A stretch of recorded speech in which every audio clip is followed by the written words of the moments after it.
Are you definitely going to do this? Are you going to declare it to everybody right now that you're going to make this trip happen? I am definitely going to do it, Jackie.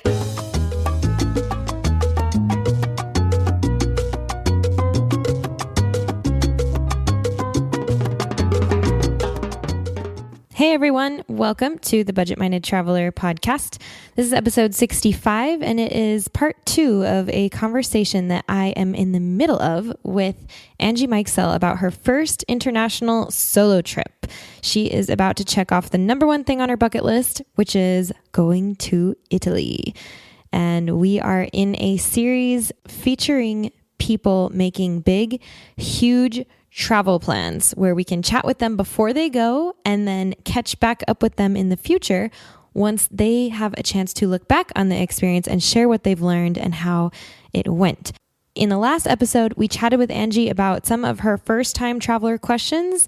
And in this episode, we're going to focus a bit more on the actual Italy part, which will include itinerary suggestions, as well as how to go about moving around, helpful apps, services, etc., some of which are particular to Italy and some aren't. So it should be helpful for any first-time travelers. And also on that note, we do discuss Cinque Terre in this episode, which is a popular destination in northern Italy. It's the 5 fishing villages on the coast. And since we have had this conversation, since we recorded this conversation, news has actually come out that they are now imposing a permit system on Cinque Terre. So I will link to what I can for that in the show notes, but just keep that in mind if Cinque Terre is on your list for Italy.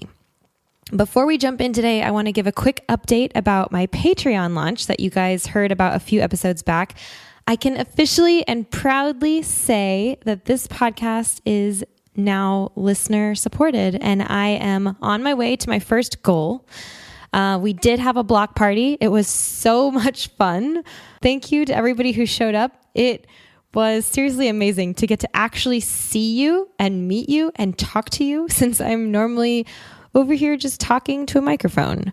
So I want to give a big shout out to my first round of patrons: Jen, Melanie, Chris, Nathaniel, John, Pete, George, Christina, Anne, Rob, Scott, Danielle, Dwayne and Rebecca, Kurt, and Rick. Thank you guys so much. Huge thank you for your support. If you are listening to this and you're interested in joining the community and supporting the podcast, seeing the goals that I've set and checking out the rewards that you get, head on over to thebudgetmindedtraveler.com/support. All right, let's go ahead and get to the good stuff. Italy, here we come. We will jump right back in where we left off with Anjie last time. So ready, set, here we go. We're so grateful to Osprey Packs for partnering with us and supporting the podcast, so please stay tuned for more about them later on. I have an opportunity for you to join me in real life for some real travel. Here's the latest Jump Adventures update. We are going to Greece for a bike and boat island hopping adventure this May 9th to 16th, 2025, and we still have space left. Check out jumpadventures.com to learn more and book now. We're going to have a yacht all to ourselves with ensuite cabins on board, so you get to sleep in the same bed every night as we start in Athens and make our way west toward the island of Corfu. You'll have your own bike for the week, e-bike if you want one, for cycling the islands as we go, in between meals crafted by our private chef on board, and all the relaxing you want to do on the top deck under the Mediterranean sun. These bike and boat adventures are our most carefree and relaxed trips. All you have to do is say yes and show up, and there's still space. Head over to jumpadventures.com to grab your spot now, and we'll see you there. Okay, so I think those are really important questions that I had to kind of get started, and then I have this whole list of other things. And a lot of them are just like really pertain to like your recommendations, as far as like, where should I go? Mm-hmm. You know, I was talking with, Bridget, our mutual friend, and she had this great suggestion of like choosing like maybe 3 spots that you really want to go to and you really want to see, or 3 locations, and then just kind of surrounding the trip with that. So I kind of wanted to get your thoughts on what do I have to see? I mean, what is like the top like places that I should go. Okay. And you're talking just within Italy, right? Yeah. Okay. Well, personally, I would use Rome as your hub. Fly in and out of there. And when you don't have a flight yet, right? I don't, but that was a big question, is where should I fly into and out of? Okay. And Rome was what I was thinking, but I wanted to get your input on that. So, you know what you could do is check. I am a fan of Google Flights. Do you know Google Flights? No, I don't. Okay. Google Flights is my favorite flight search engine because you can put in, like, for example, your departure airport is going to be Bozeman, Montana. Then you can put Italy as your arrival. You don't have to say Rome, or Milan or whatever. Or you could even just say Europe, and it'll show you a map, and it'll show you the prices for whatever dates you select for all of these cities. And so, that's great. Yeah, so get on Google Flights. That's how I find all of my flights these days. It's really easy to search back and forward with dates as well, because if you can play with them and be a little bit more flexible, then, you're going to get a better deal. But I mean, Rome, between the two of them, Rome and Milan, it's going to be one of those two. Often Rome is more expensive, but it really depends. I mean, from Bozeman, unfortunately, everything's expensive. But yeah, I would say for sure, don't miss Rome. Rome is absolutely one of the top. And we can get into, I guess, Rome in a minute. But I would say Rome and Cinque Terre is my favorite. It's like five little... I've heard that from so many people, so that really is on the top of my list. Yeah, it's so beautiful. It's going to be what time of year when you go? March? I think it's going to be like first part of April. Okay, good. So you're going to be in like spring. That'll be good enough weather. I mean, I think it's ideally it would be best there in the summer, but it's still going to be so beautiful. And you're going to hit the off-season prices, so it'll be a little cheaper for you. Cinque Terre is so cool. It's on the Italian Riviera. It's in the north, and you can stay in any number of places, really. I would recommend... So the first one is called I think it's called Monterosso.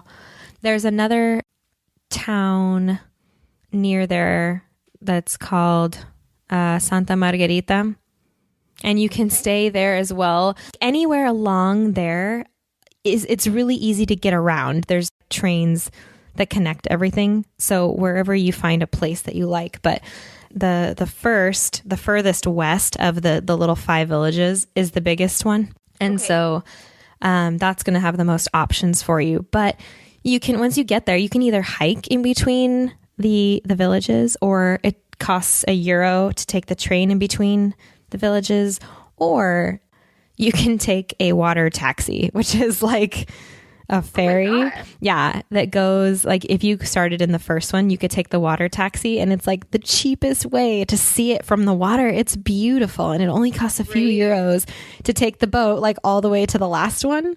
And then if you want, you could hike back, or you could take the boat back, or you could take the train back, or whatever. Oh my gosh, sounds amazing. It's so pretty. Like, yeah, it's really cool. And those water taxis are like the way to go, because you don't have to pay for like a boat or a cruise or anything. You just like take the water taxi. It's pretty really cool. Ooh, we got a dog. That's okay. Yeah. So Cinque Terre for sure. And that is, Italy is really well connected by train. So, I guess it depends on where you land, whether you're in Milan or Rome. If you start in Milan, then Cinque Terre would easily be the first choice, because then it's on your way down. And then you could go down to Rome. I also love the Amalfi Coast, except in the off season. I don't know how much is going to be open. I don't know if you're going to be able to go out to Capri, which is the island. In the summer, like, you can do everything. But at the same time, you're going to hit the better prices. Once you get to Rome, you can go down to, I think, Salerno is where the train goes. And then you can like take a bus from there out to the Amalfi Coast. And it's pretty simple. Italy is set up for tourists. So this is another good thing about like this destination, and specifically you going there for the first time. It's these countries that are used to tourism are the best places to go when you don't have a lot of experience, because they are set up for you. You know, Right. it's not like, I mean, maybe it sounds romantic to go off the beaten track, but that takes a lot more effort. Whereas somewhere like Italy, there are going to be trains like every hour to where you want to go. And then when you get there, you'll see that there's a bus to the place you need to get to next or whatever, you know, I mean, it's really set up pretty well. And you can look, there's a website called, it's called Trenitalia. So it's like TRENITALIA.com. Okay. And that is the Italian train timetable. And so you can get on there and look at them all. If you buy them in advance, which you totally can do, it's really easy. You can just go on and select them and you just pay with the credit card. Like, it's pretty simple. And you can even use the phone. You know, you don't have to print it out. It'll just give you the thing and you can use it on your phone. I just did this, so I know that works. The further in advance that you buy it, the cheaper it's going to be. Trains can be pretty expensive if you wait to the last minute. But there are also buses. There's a bus company called Megabus, and they do like bigger trips between the bigger cities, and you could save a lot of money that way. One quick question with that. So it's pretty easy to get like from Rome to, you know, if I was wanting to go to another area, you know, I don't know. It's pretty easy to get in between those different places that I want to travel to via train. Right? Yeah. Would that be your recommendation? Mm-hmm.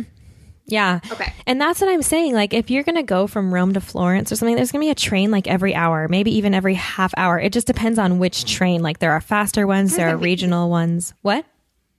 That is amazing. Yeah, it's really well connected. I mean, there's a ton of trains all the time. And I would say to do it, like, you can research online ahead of time if you want. You can also go and buy the tickets at the train station. And it works just like an airport. You know, they tell you what platform it's on and make sure you pay attention to the platform and the time of the train and make sure as long as the train has there's like a train number, you know, just like the flight number, it like works the same way. And so just kind of use your intuition with that one. It's pretty self-explanatory, but you may have to do switches, you know, just like layovers in different cities as you go. So just expect that. That's when having a lot of luggage is not fun. Right. But yeah, you can get around pretty easily by train. Okay, great. Okay, sorry to interrupt you. So that's Rome, okay. Quintera. Maybe the Amalfi Coast. I love the Amalfi Coast. And if you do go there, go stay on the southern side of it. Like, that's where the town of Amalfi is. Positano. You know, have you seen Under the Tuscan Sun? Yes. That's the place where she goes. That's where Marcello lives. Okay. Where she goes and stands on the gate and everybody wants to take that photo. Yeah, you can go to Positano. Okay. It's beautiful. And are you hoping to see Venice or Florence or anything? I am completely open, Jackie. I don't have any plans as of yet. So that's why I wanted to ask you your recommendations. Okay. I think you could do just a few days in each spot. And Venice is really expensive and it's kind of like Disneyland. So if you get in and out of there in one day, that's going to be enough. And I really mean, like, you could train it up there for the day and see it and go back to wherever you are. Okay. And then Florence, I do think Florence is cool. You could spend a couple of days there, especially because that's where you go to see, like the Galleria and the Uffizi. That's where the David is. And he's amazing. Seriously. He is a freaking work of art. You got to see the David. So Florence is a cool little city. And that's Tuscany. So, you get a little taste of like all the corners of Italy if you do that. Absolutely. And for staying, I like to recommend that unless this is going to make you feel better as a first time kind of solo traveler to have your stuff booked out, I would wait until you know where you're going to go, like up until that day, the day before or a couple days before, until you know your route to decide where you're going to stay. Unless you, like, before you want to leave, if you want to have everything planned out just to make you feel better, then that's totally fine. But if you decide that you like a place, you won't be able to stay a day longer, or, if you book everything ahead of time. That's the drawback. Right. How hard is it to book, a day before or the day of in the season that I'm going? Not hard. Is it going to be challenging, or is it probably a better option? No, especially in the season that you're going to have tons of options. Even if it was the middle of summer, you're still going to have options. It's just that you're not going to have the best ones are going to be gone.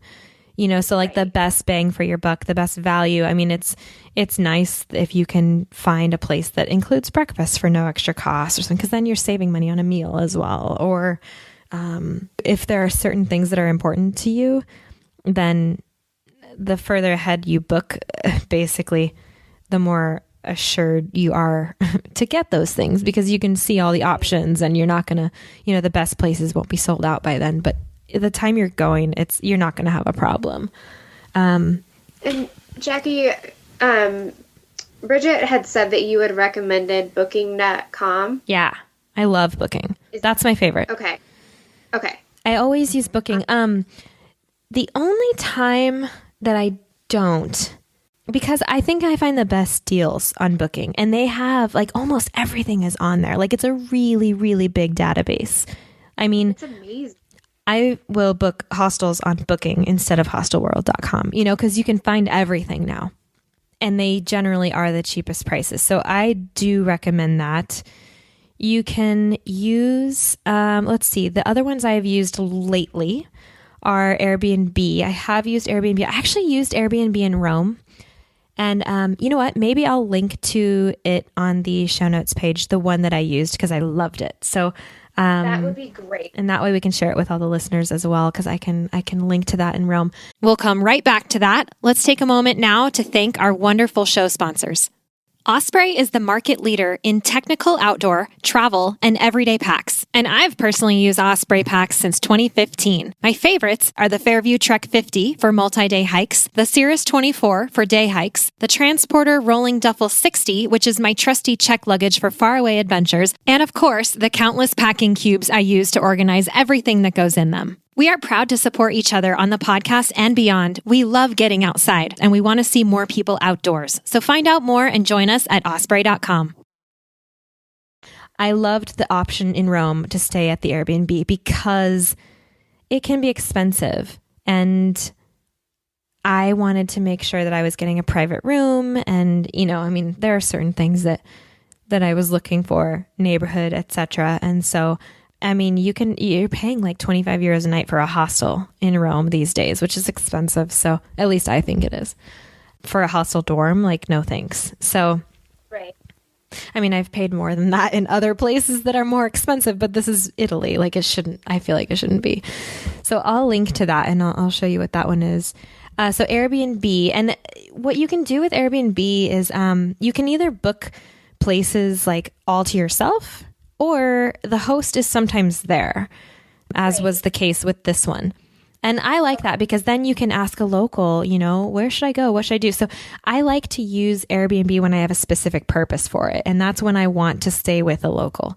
And the same thing can be said about couch surfing. It's just a little bit of a different expectation.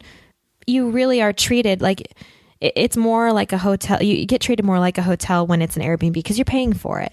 With couch surfing, I have had the most amazing experiences, really. Really? Oh, yeah. I love that program. I think it's kind of magical.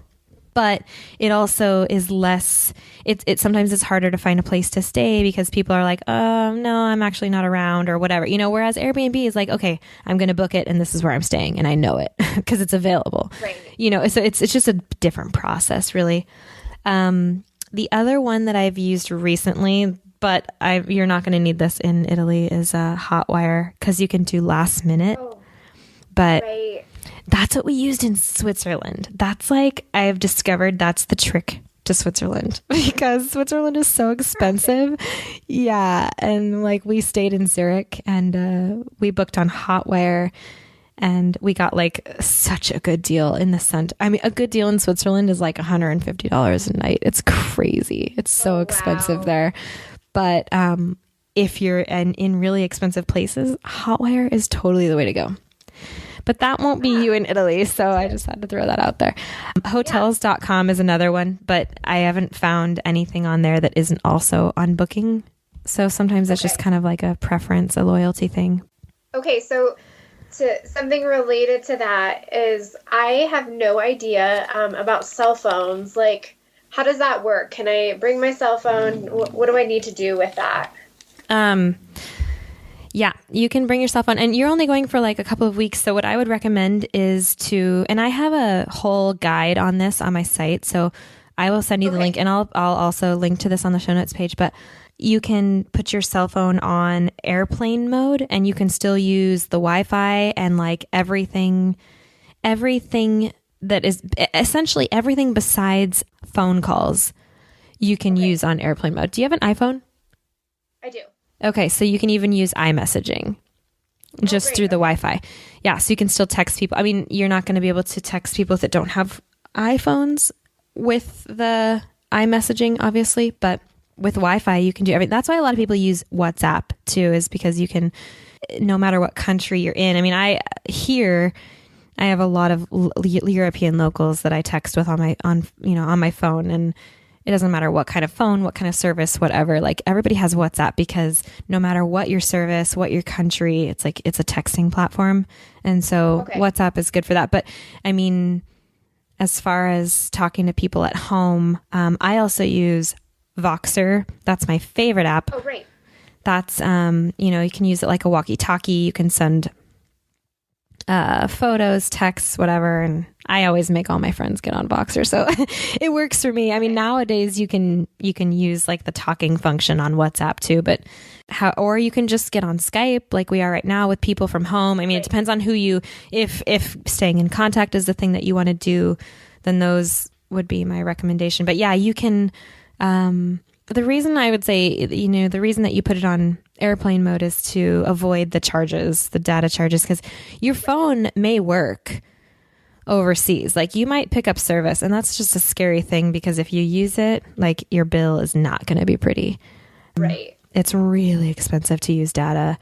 And so like if you have to make an emergency phone call, fine, it's an emergency, but otherwise avoid it. So airplane mode and Wi-Fi. And I have a comprehensive guide to how to do this. So I'll make sure you get that. So what else?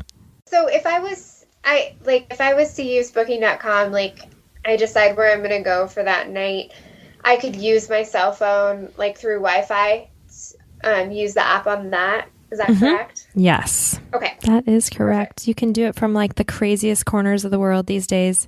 It's so cool. That's awesome. And you can look up trains, like you can look up everything you need from your phone. Yes, as long as you have that with the Wi-Fi.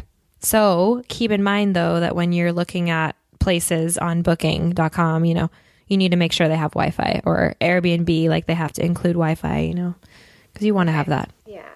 And also for Rome, I have a couple of posts that I will make sure you see. Great. One of the things that I love about Rome the most is going out and walking at night. And this kind of contradicts everything that I just told you about, like female walking solo at night, but it is so magical. So if you can figure out a way to do that to where you don't feel unsafe, I mean, it doesn't even have to be late at night, just once it gets dark. But it is incredibly enchanting at night, like seeing all that architecture so illuminated. It's amazing.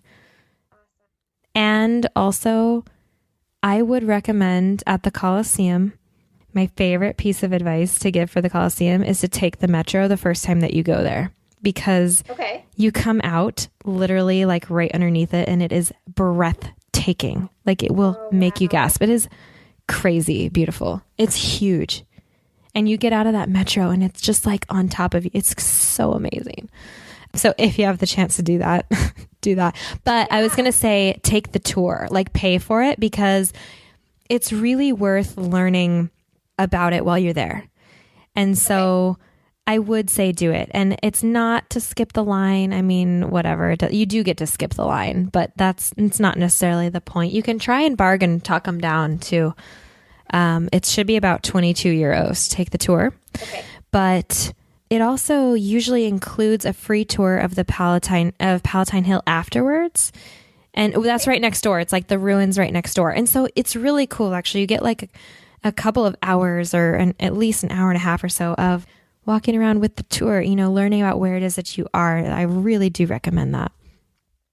And one of these days I'm going to be posting about really good food to eat in Rome. I hope that I do it sooner than later. So I'll link to that too. Oh my gosh, Jackie, this is getting me so excited. Yay! You have no idea.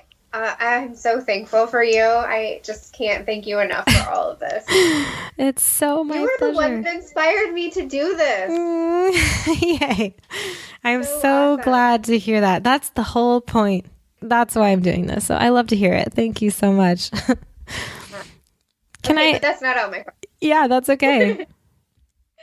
Okay, so we have Rome, Cinque Terre, maybe the Amalfi Coast, a day in Venice, a couple days in Florence. Mm-hmm. Is that like kind of the list you would think, or are there other places that you're like, you have to see this? Honestly, this is going to be your first trip there, but it won't be your last. So save something for next time because it's Italy. I mean, that's what happens. You go and you fall in love with it. So, I mean, at least with this, you'll be able to, hit the highlights and, the things that you have to do really are Rome and probably Florence and Cinque Terre. You have to be able to have these conversations with the other people who have been there. You know what I mean? And then those are the places. So when you're in Venice, see if you can hook up with a couple of other travelers and take go on a gondola ride. It should only be 20 euros per person. Remember that. Okay. If you go alone, it'll probably cost you like 60 euros because usually they like 3 people. But that way, at least you'll have experienced it. You'll have tasted it. And then you'll kind of get a feel for what it is that you enjoy and what you want to see next time. Because, there's enough in Italy to keep going back for the rest of your life and you'll still never see it all. So, right. And it's magical. It's amazing. But yeah, Rome by night. Got to do it. Don't leave the Vatican for a Monday. I think it's closed on Mondays. Pay attention to those things. Yeah. And you don't need to do the Vatican tour. The line might be really long. It doesn't take that long though. Okay. Yeah. Do you have any recommendations on like books I should get to kind of help guide me? Obviously I have yours, but are there any that are specific to Italy that you would recommend? No, but if you want to, if that's something, because I'm just not that kind of a person. I know people who swear by guidebooks and they read the whole thing and they know all the history and it's so cool. I love that. I'm just not that type of person.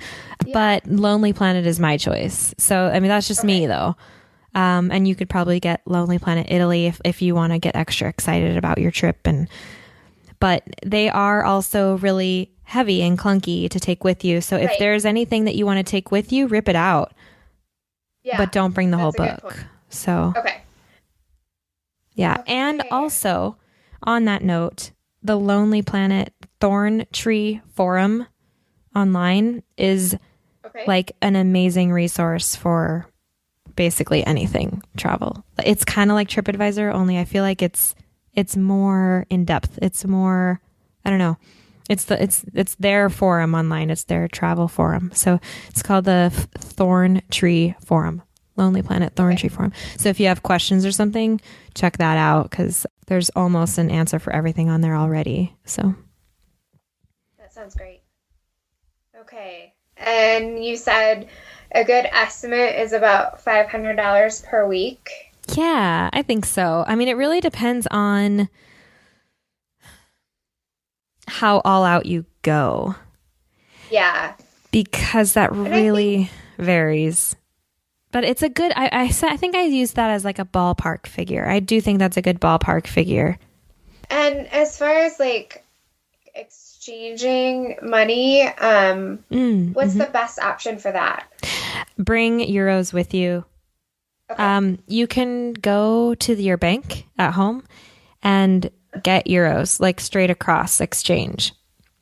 Okay. So you can do that. If for whatever reason you don't end up doing that, then go and get money out of the ATM and just pull out. I mean, most banks will let you pull out about $300 worth and pull out the most because it'll cost you like $5 every time you do it. Right. And so just pull out the most. Don't carry it all with you. You can stash some in your pack and just, carry whatever, 50 euros at a time. But the other thing I recommend is using get the XE currency app. Okay. For those of us who are challenged with math.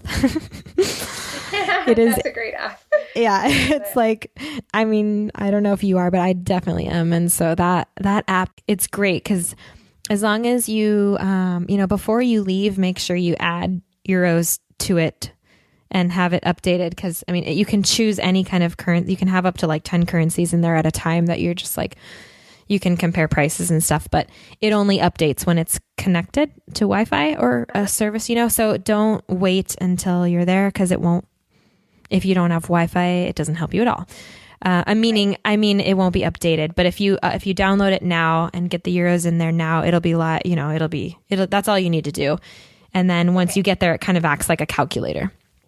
That's super helpful. Like when you're standing at the ATM, like math, I don't even know. Yeah. But right now it's like $1.09 or so to the euro. It's a really, really good exchange. So it's a good time to go. Good time to be here. See, all of this is great. So credit cards, debit cards, do those work over there? Yeah. Or do you, yeah. Do people like it if you use cash over there? Okay, so here's the thing. Most places will accept credit cards, and this is in Italy, because there are places that don't. Like in Thailand, like you have to use cash in so many places, but in the more advanced places, you can use credit cards. And I always recommend using credit cards because you can, rack up rewards and cash back and all that stuff. So I use it. I have one that has 0% transaction fees. Most credit cards carry a 3% charge though. So if you don't specifically have a travel credit card, then you probably don't have one that has 0%. And the reason I like to use it, like I use the Chase Mileage Plus, United Mileage Plus one, is because I can get miles for it, I can get cash back, but it has the 0% transaction fee, which means I get a straight across exchange every time. So it's a better deal to use the travel credit card that you can also like get rewards for and get the straight across exchange every time. And if you don't have that credit card, then alternatively, you're actually paying 3% extra every time. So be careful. Check your credit card first. And if you don't, and if you don't have a travel credit card, then just use cash whenever you can, because it'll save you more money in the end. But yeah, you can use, and also call your banks first. Like make sure that they know you're leaving, that you're taking your credit card out of the country. Otherwise, they'll freeze it. Right. That's never good. Be horrible. Yeah. Then you're like stuck without money. So, yeah. Perfect. How about, so I have been doing Duolingo. Duolingo, yeah. Duolingo, sorry. And I downloaded, I think it's Google Translate. Any other things that you would recommend to me for that? No, actually, you just nailed it with those two. Because if you need a Google Translate, you can use it. Like that's great for that. Duolingo is super amazing, and I can't speak highly enough of that free app. So yeah, good job. Okay. And is it, from what I've heard, I shouldn't have too much of an issue with translation. It sounds like a lot of people know English as another second language. Yeah, as long as you stick to like the major cities. Because actually there are a lot of places in Italy, like the smaller villages, where people really don't speak English, but you're going to be on the main tourist track, and so you'll find menus in English, and it shouldn't be too difficult for you. Although Italy is one of those places where they will speak Italian to you, which I think I like that. I think it's fun. Yeah. I think that's great. Even if they do speak some English. So don't just don't be afraid. I mean, they're nice people. Yeah. They can be intimidating because they're Italian, but they're nice people. Okay. Don't be afraid. Got it. Yeah. I think that's all I have for now, but I'm sure I'll have more questions. They're never ending, I know. Well, cool. I'm so glad we were able to have this conversation. I'm glad I could help you. I can't wait for you to go. When are you going to buy your ticket? Soon. I wanted to chat with you a little bit to see kind of what the best place to fly into was. I've been checking, tickets for a really long time. Good. Yeah, Yep. soon, very soon. Yay. I'm so excited for you. Are you definitely going to do this? Are you going to declare it to everybody right now that you're going to make this trip happen? I am definitely going to do it, Jackie. I'm so excited. We should check in with you afterwards and see how it went. I can't wait. Is there anything did you do journaling while you were there, while you travel, or anything that connects you more that you would say I looked back on that and I'm so glad I did this? Yeah. Even if you're not much of a journaler, if you have a little notebook and you just write down at the end of each day all the things that you did, even just notes, this is what it, or sometimes I will keep track of, the names of the places that I stayed, that I ate, or how much I spent at place, and a lot of this is for work related, but I love having the simple account of what I did each day. And actually, here's a cool idea for you. Since this is your first full solo trip, I think you should do this. This is a fun thing, and it's a really cool way to do this. Every day, get a postcard from somewhere that you are for yourself. And every night, write the postcard about what you did that day.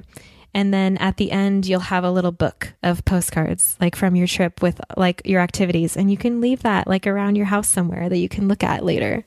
That is a great idea. I love it. That's a really good idea. It's pretty fun. And if you do 2 of them, you could send one home to yourself too, if you want. Yeah. I like that. That's so great. Yeah. So yeah, I mean, if that, or, oftentimes when I travel with my brother, he's an architect, we will sit so he can sketch because he likes to sketch buildings. And even though, okay, I guess I've joined him twice, I've actually sketched with him, but I usually just sit there.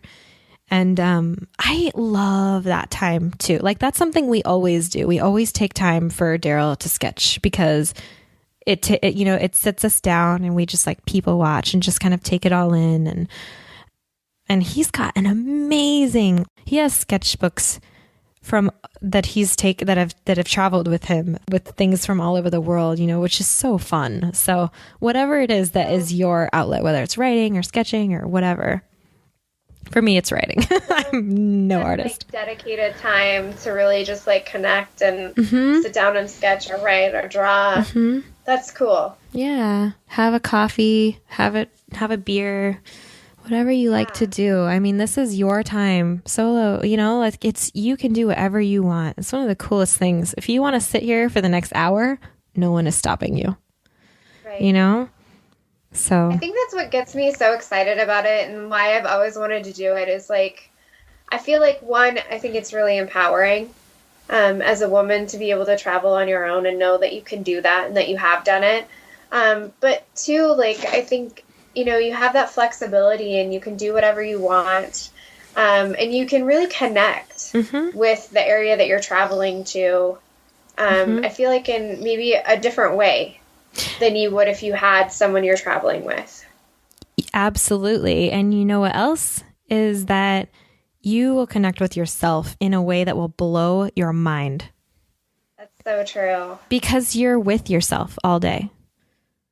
You're not talking to someone else, you're talking to yourself. It's crazy how the dynamic changes when you're with other people and when you're alone. There's a lot of introspection. It's an incredible tool. It really is. Yeah. That's so neat. I'm really excited. Yay. I am so excited for you. Thank you so much for sharing your questions because I know that those were good ones for other people too. Absolutely. Yeah. I am happy to help anyone else who's going through this exciting journey as well. We should definitely reconnect after I want to see how it Yeah. went and see what advice you Absolutely. may have, because it's going to be, I mean, you're going to have your own journey here and you're going to come out with stories, and yeah, it's going to be really cool. Absolutely. We should definitely connect after.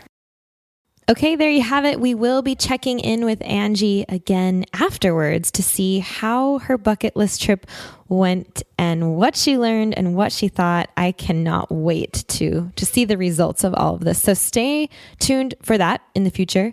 For now, you can find the show notes for this episode at thebudgetmindedtraveler.com/65. We mentioned a lot of apps and resources, so you can find links to all of these things there on that page. And once again, check out thebudgetmindedtraveler.com/support if you're interested in joining the BMT community in supporting this podcast. And thank you in advance if you decide to do so. That is all I have for you today. Stay tuned for the next episode. We're sitting down with a young woman about to graduate college who has big plans for her future. I cannot wait to share them with you. So thanks for listening. I'll catch you guys next time.